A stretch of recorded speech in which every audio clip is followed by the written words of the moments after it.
joining us. We have a great show for you today. We're going to meet some great people, and most of all, we're going to get to play with some dogs. We got some dogs here. They're in the house. They're waiting to come on set, and we can't wait to meet them. And who are you? I'm Judy Goldberg. Who are you? I'm Vanessa Bailey. And what have we got coming up on the show, Judy Goldberg? Coming up on the show in a brand new segment we're calling A Walk in the Park With. We sent our very own Lisa Shelley for a walk in the park with TV vet and animal rights campaigner Marc Abraham, aka Marc the Vet. And we've also got top tips from dog behaviourist Jordan Shelley. Not related to the aforementioned Lisa Shelley. And from pups to crufts, we have a very special guest who's a bit of an award winner. I know! Vanessa. Yeah. She's got it all going on. Bella. We'll be meeting her later and we'll tell you why she's so special. But the really exciting thing, apart from all the other really exciting things, is that we get to meet our first rescue centre. And who are they, Judy? It's Silver Fox Dog Rescue, and they'll be joining us very soon. So let's take a look at them. Roll VT. Roll VT.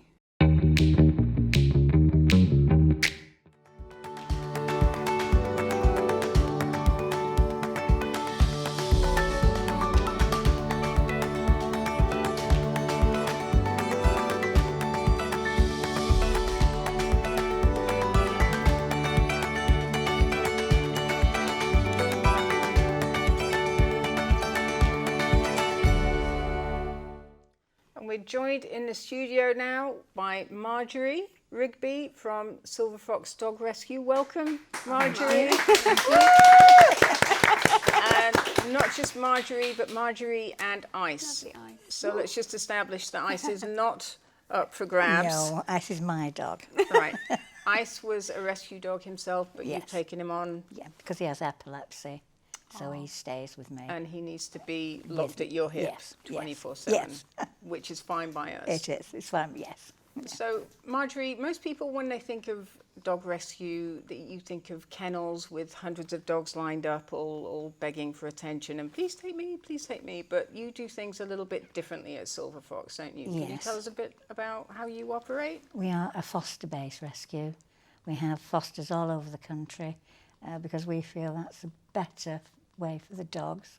It's easier for us to assess those dogs in a home environment, and especially if we get a nervous dog, it's better if they can come into a home with other dogs to be taught not to be afraid. There's nothing to be afraid of in a foster home, which you can't do this in kennels. No. You know what I mean? It's better for the dog and it's better for us, but our fosters are absolutely the backbone of our rescue. We couldn't do this without them.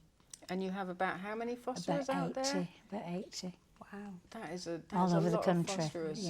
Yeah. And how do you recruit those fosterers? We advertise on Facebook, and we put posters up in local shops and vets. Any vet that does work for us, we will send them a poster and ask if they'll put it up in their, in their surgery rather. Most of our fosters come from word of mouth. They'll see someone in a park with one of our dogs, they get talking to that foster and they'll say, well, they're always looking for them, why don't you have a word? And, so then we'll do a home check, and if the home check's a pass, then we'll sort a dog with a dog that we feel will be suitable, depending on their experience. Right.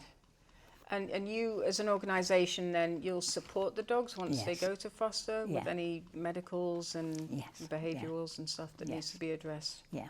As soon as a dog comes in, it has a health check, spayed, neutered, dental if required.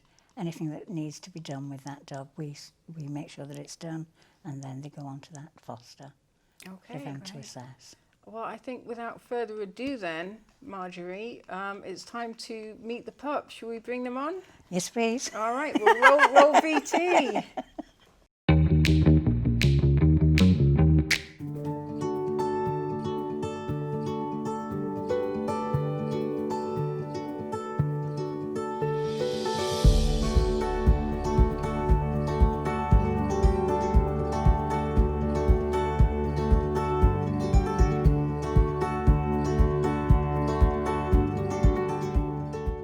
And as if by magic, we have been joined in the studio by the delicious bean sprout to my right and Sprinter to my left. Marjorie, tell us a little bit about these two little guys. I am so in love. They're adorable.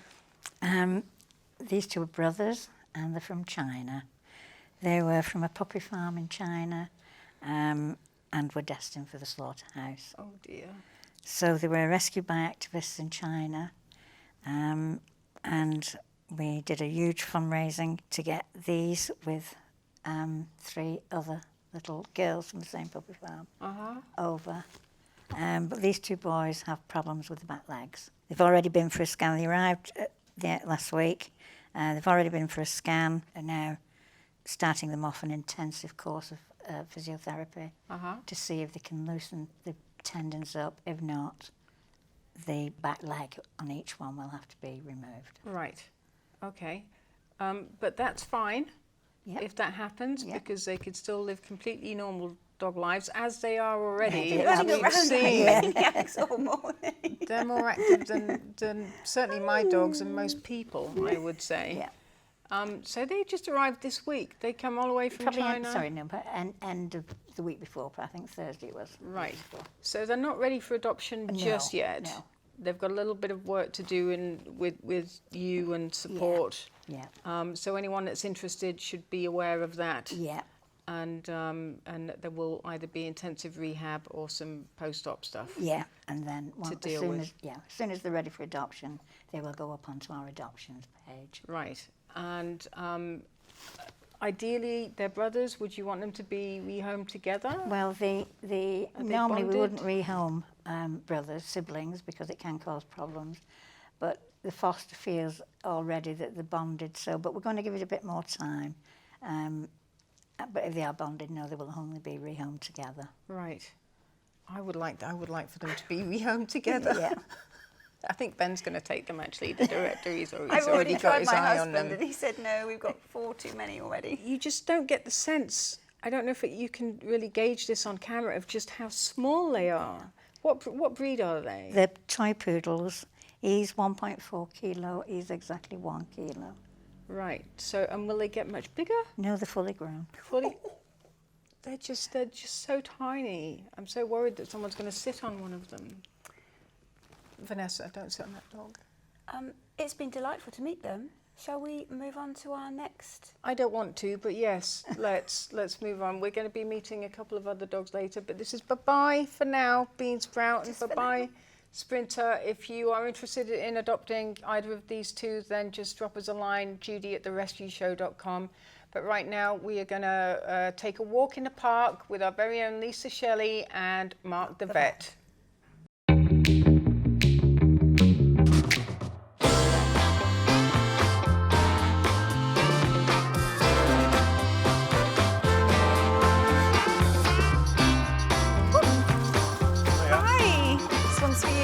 How do you do? Nice to meet you. Let's go. So, Marc, what is it that you love about dogs? Well, I'd say what isn't there to love about dogs? They're fun, they're always positive. There's the cliche of unconditional love and loyalty, but it's true. Man's best friend. Man's best friend, woman's best friend. So is on, it Angus. this love of dogs, is this why you come to find Pup Aid? Is that how that came about? Pup Aid came about because I was vetting. I used to run an emergency clinic in Brighton where I live, and one night, it was a Friday night, we had about 7 or 8 puppies coming in dying of a disease called parvovirus. Now, parvovirus is a classic disease that you pick up on puppy farms or places of very, very poor husbandry. You only really, in normal practice, see maybe 1 a month, maybe 1 every 2 months. This was like 7 or 8 in a night. Right. So they're all coming from different practices that subscribe to my emergency clinic. And I thought, right, where are these puppies coming from? Because they were very similar looking. Contacted the owners, obviously, and found out where they got them from, and they all, unsurprisingly, had got them from a dealer, a puppy dealer, just outside Brighton.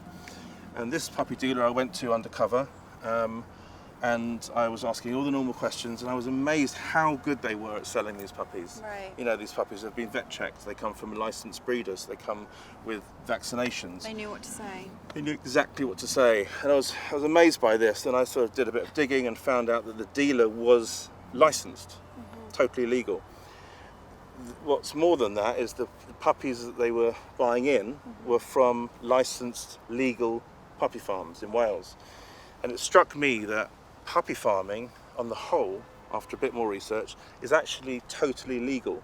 Pup Aid became an annual dog event, helped by celebrity endorsement and snowballing momentum, raising the profile of the cause into the mainstream. This kick-started more than simply a change in public perception. Marc and his team were armed and ready to take the fight to Westminster, all in the name of a spaniel called Lucy.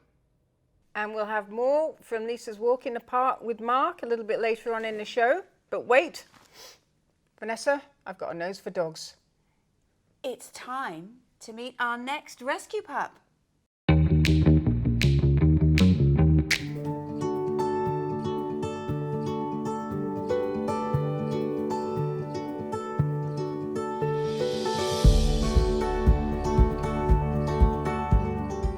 Joining us back in the studio, she's come back and she's brought another lovely pupper with us. Marjorie, who is this? This is Tansy. She is a delight. She is about 3.5 years old. She only came in on Thursday, an owner surrender. So she's off to the vets next week to be spayed, have a dental, health check. You know, anything that she needs, we will get All done. the bits and bobs. Yep, then she's off to a foster home to be assessed to what kind of home she will be looking for. And from what you know of her so far, in the short time you've known her, what would you suggest? And you know the breed very well as well.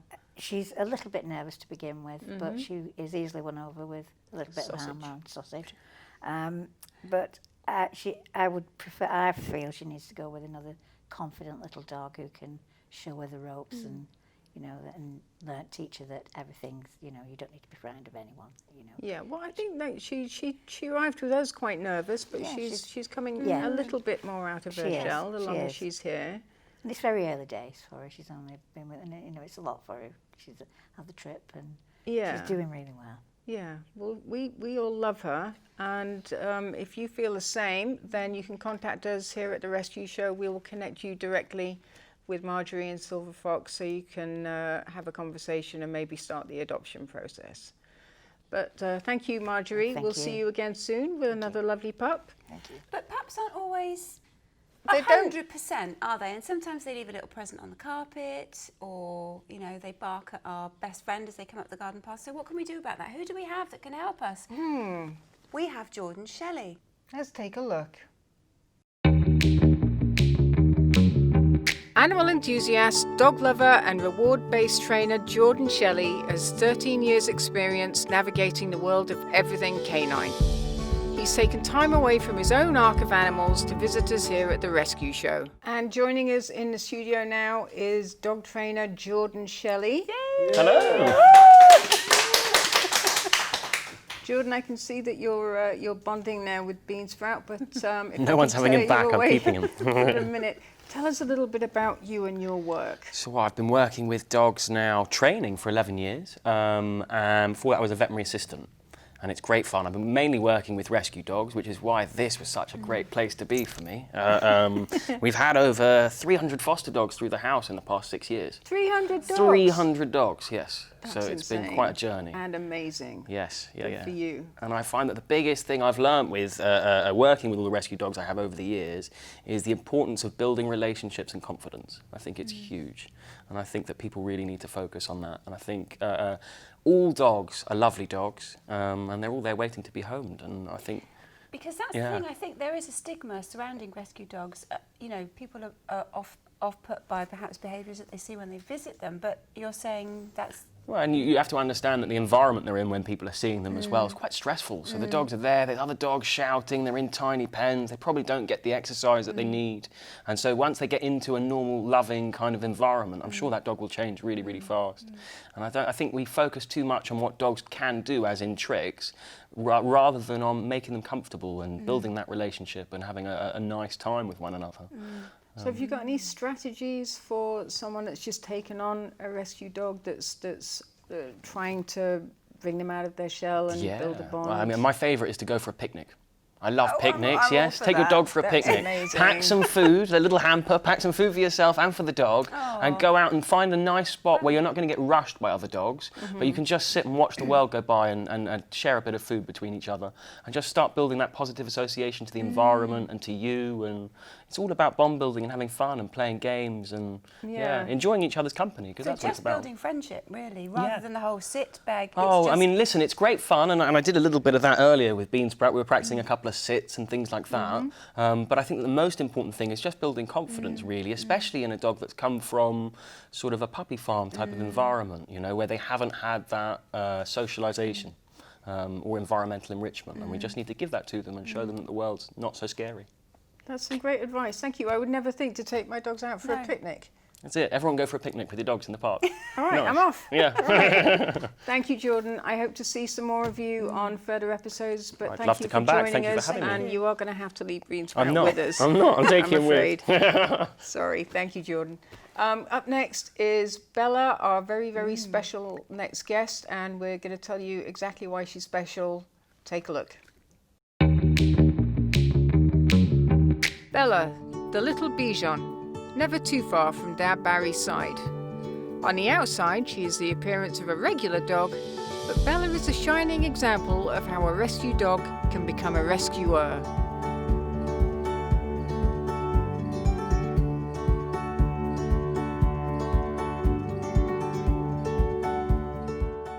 And joining us now in the studio is the wonderful, very special Bella and her human, Barry Coase. Barry, welcome to the show. Thank you. Thanks Thank you for inviting me. joining us. And so tell us, I've been hinting at this all episode, what makes Bella so special, Barry? In March, Bella won Crufts High Life Pets Therapy Dog of the Year. Woo! He's not lying. No, because we've got this. Look at that. Therapy Dog of the Year. Yeah, Bella. Outstanding work, Bella. That is quite the achievement. And for a rescue dog herself. Yeah, we adopted her at 4 months from Bichon Rescue. She'd not been on a lead, no injections, never been house trained. So the first few months were pretty hard. But because she'd never had injections, we couldn't put her on the ground till she was 5.5 months old. So I used to carry her everywhere I went. So we was walking down the seafront and there was a little old lady coming up in a little electric wheelchair, and she wanted to stroke Bella. So as I gave her to her, she wanted to cuddle her.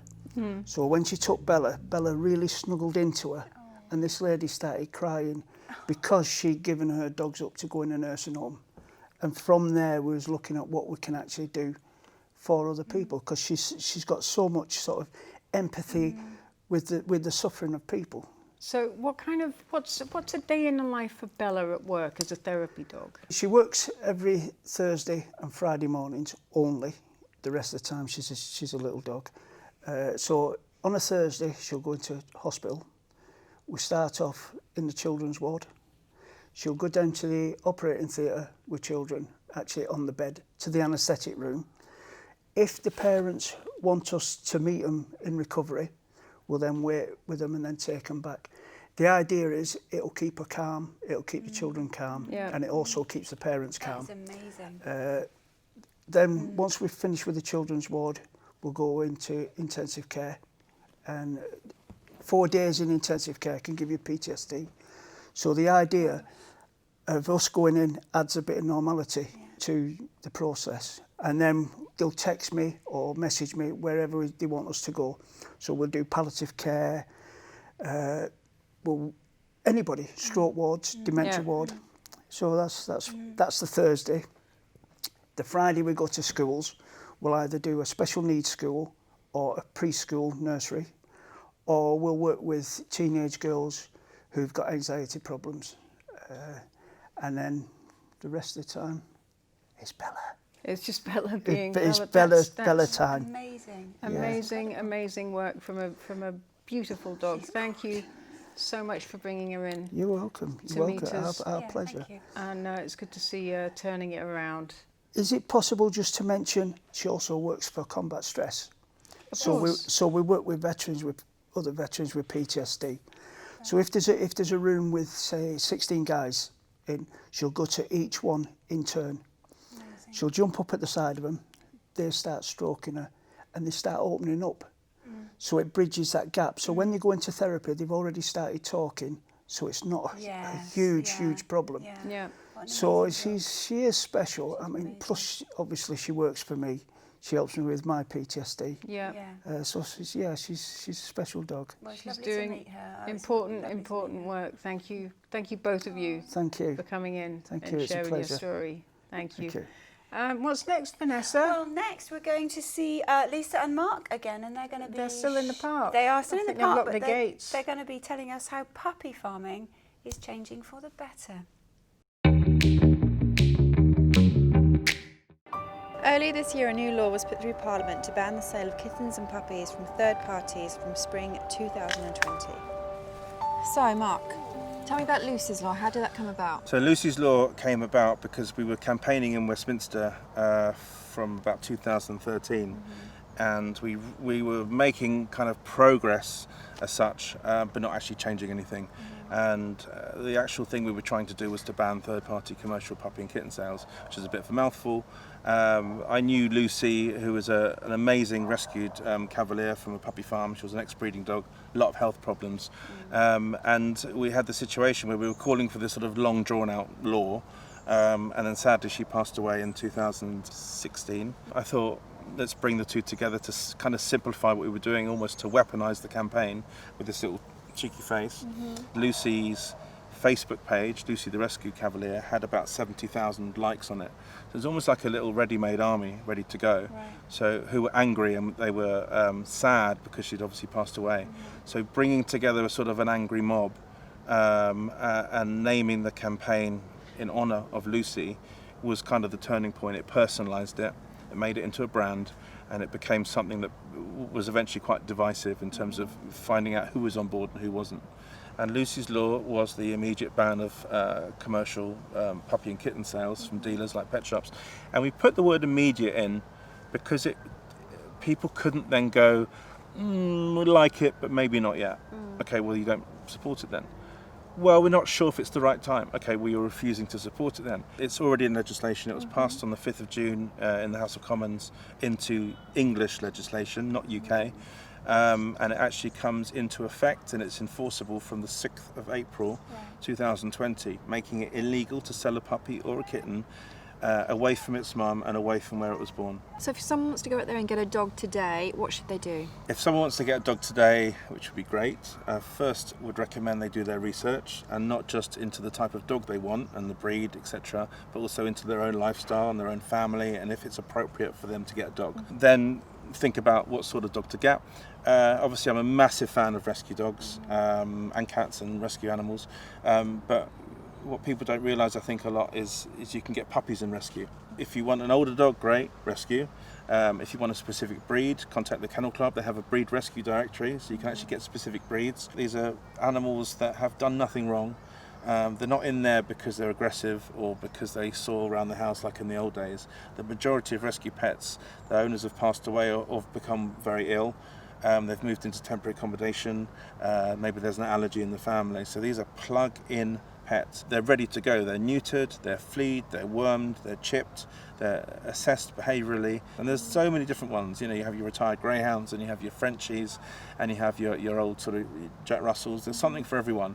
And go to your local rescue shelter, have a chat with them, and you know, maybe they'll let you foster that pet rather than commit to the full rescue.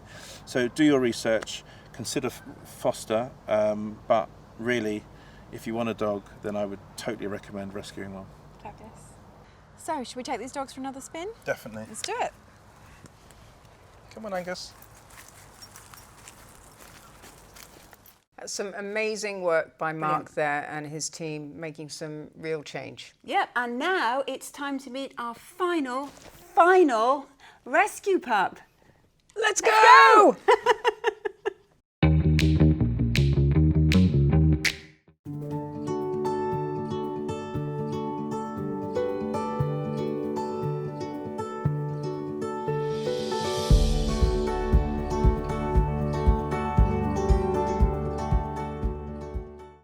joined again in the studio for the third and final time by Marjorie Rigby of Silver Fox Dog Rescue. And who is this little cutie you've got with you, Marjorie? This is the very beautiful Myrtle. Myrtle. Yes. I think she suits her name, this one. And tell us a little bit about Myrtle. Myrtle is an owner surrender. She's about 3.5 years old. She only came in on Thursday. She's the most adorable little girl. She really is. She's just going to make someone the most amazing family member. She really is. She's a little darling. She's looking for a home. She will be looking for a home with older children. Someone who can treat her as a dog. You know what I So mean? not carry her around in a backpack. No. Let her be the dog that she is. You know, she's amazing with all the other dogs. She came into a pack of 18 of them, and that was just... So a home with another dog Oh, would be definitely, ideal she for needs her. another dog, yeah. Ideally a young, playful dog. Yeah. Because she's... She likes to keep herself busy, but she likes cuddles more than anything. She likes cuddles and sausages and a little bit of playtime. Yeah. She looks practically drunk there. Look at that face. She's so happy. Look at that. Well, thank you, Marjorie, for bringing along all of your dogs. They've all been delightful, and I really hope we can find them some new homes Thank you very much. through the show. Thank you. So if you're interested in Myrtle or Bean Sprout or Sprinter, and I'm going to get the last one wrong, Tansy, The crested. then drop us a line, judy@therescueshow.com, and I will connect you directly with Marjorie so you can start the adoption process. Right, Vanessa, I think that's it. I don't think there are any more dogs. No more dogs. Not this today. Time round. No. It's time to wrap up the show. It's time to wrap up the show, but we've got some thank yous first. We have some thank yous. I'm going to rattle through these because there's a lot. It's just as close as I'm going to get to my Oscar, Vanessa. It so the Animal Team, Nick Walters, Kaz Batters, Zena Lane, Opium Nightclub, Laura Shaw at Unalfi, Shoot Blue, the Fake Grass Company, Colleen Long at Charity Buddy, and... I would like to thank our backers, Rescue Dog Films, thank you very much, Randa and Ryan Stillman, who are associate producers, and Agnes Fabian, who's our executive producer, Marc Abraham, of course, Barry Coase and Bella the Therapy Dog, Jordan Shelley, Marjorie Rigby, and Silver Fox Dog Rescue. Woo! That's a long list. So once again, if you're interested in any of the dogs that we featured on the show today, with the exception of Ice, who is Marjorie's dog, but just drop us a line, and that's judy@therescueshow.com, and I'll connect you directly with Marjorie so you can start the adoption process. We'll be back later in the year, and in the meantime, let's all keep being the people that our dogs already think we are.